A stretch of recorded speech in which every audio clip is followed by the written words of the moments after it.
Hello there. Welcome to Today in History for the 19th of September. Let's get cracking. Let's roll back the blind to the year 1783.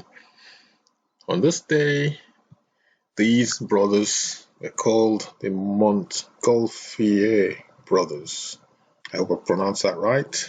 My French speakers, as French, those who can pronounce the name better than I can, the Montgolfier Brothers, Joseph-Michel and Jacques-Étienne Montgolfier, were sent aloft a balloon with a rooster, a duck, and a sheep aboard, rapidly advancing French aeronautics. So that happened on this day in 1783. I chuckled to myself when I read about the animal that was sent aloft this balloon. That probably won't happen today with animal rights activists. But I was thinking to myself, why not just put something inanimate, an inanimate object in the balloon? You have to send a living thing. Send a fruit or vegetable, yeah, those are living things. But anyway, I don't want to go off on a tangent now. But I see reason with animal rights activists, but I tend not to take a lot of things to an extreme. When it comes to things like this, taking care of animals, taking care of living things, giving them the respect that they deserve. Because that's why people have opted for veganism, But my own argument has always been that anyone who eats something that's living, there's no way you can argue that all these things that you're consuming don't feel pain. How do you know? That's my own argument. But I respect people who think about the pain and suffering that's caused when animals are killed for food. I respect and I understand where they're coming from. Anyway, let's get back on track. We move on to the year 1796. So on this day in 1796, George Washington made his farewell speech. You can see part of that here. My apologies that it's a bit bigger than the screen, but I'm going to move it slightly so that you can see the whole thing. You can't read it anyway, so you can't read the rest of it, so because it's quite tiny.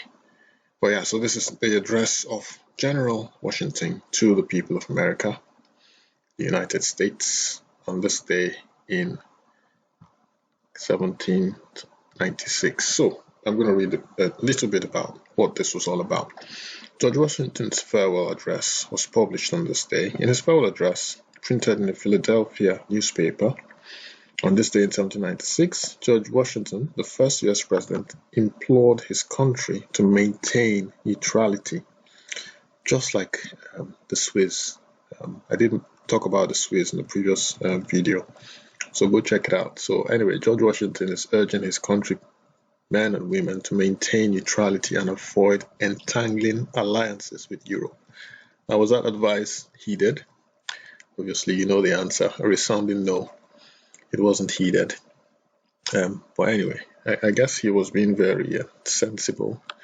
He had seen firsthand what war can do, and he thought, my country should not involve themselves in conflict, international conflict. The irony is that America has become the policeman of the world today. I don't know.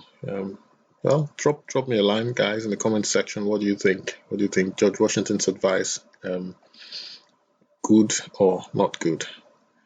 Okay. Arguably, I'm sure that a lot of wars have been prevented just because the countries, the aggressors, were not as powerful as the United States. So they would have thought twice about invading another country or, you know, causing problems, skirmishes here and there. But I'm sure that there's a flip side of the argument. The cost to American lives, you know, when America is involved in wars outside our own country. I mean, they have enough troubles within the country, in the United States itself, to deal with.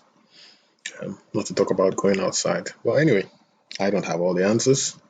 So drop me a line in the comment section. Tell me what you think about George Washington's advice to his fellow countrymen on this day in 1796. Let's move on to the year 1865. Atlanta University was founded on this day. It's now known as Clark Atlanta University, and so that's what the campus would have looked like on this day in 1865. It was founded by the American Missionary Association, and with the later assistance from the Freedmen's Bureau, or the Freedmen's Bureau. Before consolidation, the nation's oldest graduate institution served a predominantly African American student body.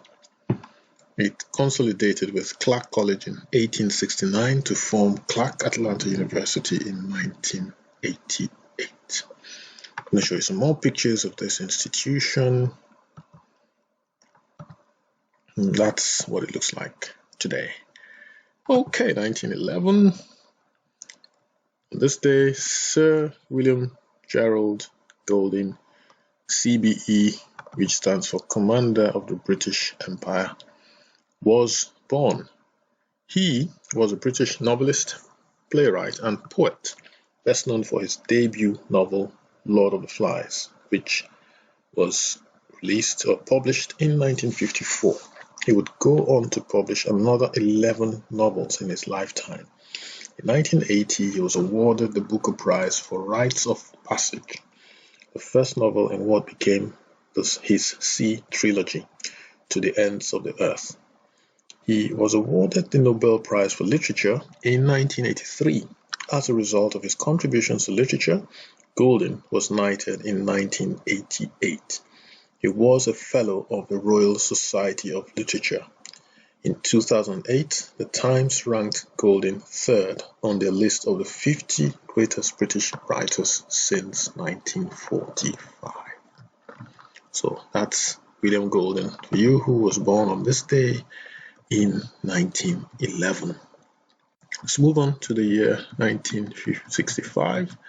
Sunita Williams was born on this day. She is an American astronaut. Full name, Sunita Lynn Williams, née Pandya. She is an American astronaut and United States Navy officer who formerly held the records for most spacewalks by a woman, which was 7, and the most spacewalk time for a woman, which was 50 hours and 40 minutes. Williams was assigned to the International Space Station as a member of Expedition 14 and Expedition 15. In 2012, she served as flight engineer on Expedition 32 and then commander of Expedition 33. So that's Sunita Williams, who was born on this day in 1965. 1974, 9 years later, Jimmy Fallon made his appearance on terra firma. Jimmy Fallon, or James Thomas Fallon, is an American comedian, actor, television host, writer, and producer. He is known for his work in television as a cast member of Saturday Night Live and as the host of late-night talk show, The Tonight Show, starring Jimmy Fallon. Before that, Late Night with Jimmy Fallon. So happy birthday, Jimmy Fallon, who is 46 today. 1991, Otzi. So for those of you who are a bit squeamish, I'm going to show mummified body. So if you are squeamish, look away now. So Otzi was discovered in the Otzo Alps of the Italian-Austrian border. So that's Otzi. giving us a salute. So German tourists discovered a mummified human body, later known as the Iceman, that was subsequently determined to date from 3300 BCE. So there are suspicions that he was used for a ritual. He was ritually murdered, let's put it that way.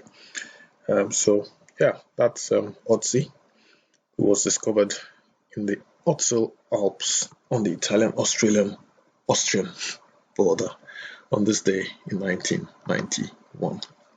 Moving swiftly on, 1994, ER made its debut. The medical drama ER debuted on NBC and became one of the highest rated programs on television. It launched the careers of several actors, most notably George Clooney and Juliana Margulies, both pictured here, if you recognize the faces. Okay, Ted Kaczynski. On this day, his manifesto called the Unabomber's Manifesto, 35,000-word anti-technology document, was written by this man, who had launched a bombing campaign that killed 3 and wounded 23. It was published in the New York Times and the Washington Post. The manifesto helped lead to his capture. Apparently, this guy was a university professor, entered Harvard at the age of 16. He was experimented on in a psychological study, as you can see from this poster here and this mugshot. So, Ted Kaczynski, I'm not going to dwell on this because he did a very bad thing by taking lives. An intelligent mind should use his mind for more worthy ideals. Okay, let's move on. 2011, Mariano Rivera. Who was Mariano Rivera? He was a Panamanian baseball pitcher. Registered his record-setting 602nd career save. When he retired in 2013, Rivera had an unprecedented 652 saves and was considered the sport's greatest relief pitcher. So he made this history in 2011. He registered his record-setting 602nd career save. That happened on this day in 2011. 4 years later, last but not least, this lady, English author Jackie Collins. So on this day in 2015, we lost Jackie Collins. She was a glamorous public persona, echoed the lavish lifestyles of the characters in her provocative romance novels. Full name, Jacqueline Jill Collins, OBE, which stands for Order of the British Empire. So she was knighted by the Queen of England. She was born on the 4th of October 1937. She was an English romance novelist. She moved to Los Angeles, LA, in the 1960s and spent most of her career there. She wrote 32 novels, all of which appeared in the New York Times bestsellers list. Oh, wow. Her books have sold over 500 million copies and have been translated into 40 languages. 8 of her novels have been adapted for the screen, either as films or television miniseries. She was the younger sister of Dame Joan Collins. Collins, like I said earlier, was born in 1937 in Hampstead, London. She was the younger daughter of Elsa May Besant Collins, who died in 1962, and Joseph William Collins, who died in 1988. He was a theatrical agent whose clients later included Shirley Bassey, the Beatles, and Tom Jones. Collins' South African-born father was Jewish and a British mother was Anglican. A middle child, Collins had an elder sister, Joan Collins, actress and author, who I mentioned earlier, and a younger brother, Bill, who became a property agent. Now, listen to this. This is interesting. Collins attended Francis Holland School, an independent day school for girls in London, and was expelled at the age of 15. Now, what happened while she was expelled? During this period, she reportedly had a brief affair with 29-year-old Marlon Brando. The rest, as they say, is history. Anyway, I read all this because, especially about the affair she had. Now, you expel a girl of 15, and obviously she must have deserved to be expelled, but she goes on and now has an affair with a man who is pretty much twice her age. Well, I'm sure we're wise now as a society how to handle issues like this, when teenagers rebel, how to handle it. It all starts from the home. It's more difficult for some children to fit into the mold, but yeah, it's just a lesson to us, those of us who are parents. We've got daughters who are young, or daughters who are teenagers, or in between. We should know how to handle sensitive matters like this, because you never know what expelling your child or being too strict with your children could lead to. They could rebel, and then this is how they can end up. It can even be worse. It can even be worse than this. Anyway, I'll stop rambling. I just hope that we take a leaf, learn from history. History tends to repeat itself. There's nothing new under the sun. There's a saying that there's nothing new under the sun. So we should learn from the mistakes of the past and use that lesson or lessons from the past to align our lives, align our thoughts, align our actions, so that we don't make the mistakes. We don't repeat the mistakes of the past. Okay, guys, on that note, we end Today in History. I hope you enjoyed this video. If you did enjoy it, you did like the video, give me a thumbs up. And then also consider subscribing to my channel and click the notification bell so that you receive updates of my video uploads. I shall see you tomorrow, hopefully the 20th of September, for another interesting edition of Today in History. My name again is Sotonye Afiesimama. Thank you for joining me. Stay safe, and hopefully I shall see you tomorrow. Bye-bye.